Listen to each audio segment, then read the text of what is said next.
அண்மை செய்தியை பார்த்து வருகிறோம். ஆவியூர் குவாரி வெடி விபத்து நடந்த இடத்தில் 2150 கிலோ வெடிமருந்து கைப்பற்றப்பட்டிருக்கிறது. அது குறித்தான அண்மை செய்தியை பார்த்து வருகிறோம்.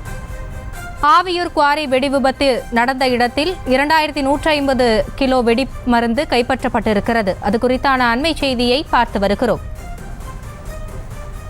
இதுகுறித்த கூடுதல் விவரங்களோடு இணைகிறார் எமது செய்தியாளர் அருண் பிரகாஷ் விவரங்களை வழங்கலாம்.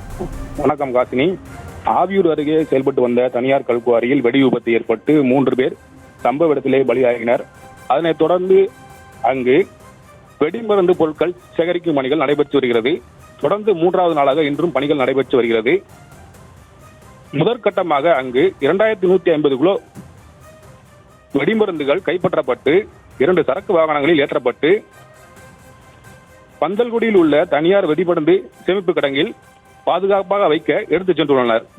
அதாவது இந்த வெடிமருந்து குடோனில் 1500 கிலோ மட்டுமே சேமித்து வைக்க அனுமதி உள்ள நிலையில் அனுமதிக்கப்பட்ட அளவை விட 2 டன்னிற்கும் அதிகமாக இருப்பு வைக்கப்பட்டது தற்போது தெரிய வந்துள்ளது. மேலும் இந்த வெடிமருந்து குடோனில் சிதறி கிடக்கும் வெடிமருந்து பொருட்களை முழுமையாக கைப்பற்றி அதை பாதுகாப்பான இடத்திற்கு கொண்டு சென்ற பின்னரே அந்த கல்குவாரியில் செலுத்தப்பட்டுள்ள வெடிமருந்துகளை வெடிக்க வைக்க திட்டம் என வருவாய்த்துறை அதிகாரிகள் தகவல் தெரிவித்துள்ளனர். காசினி,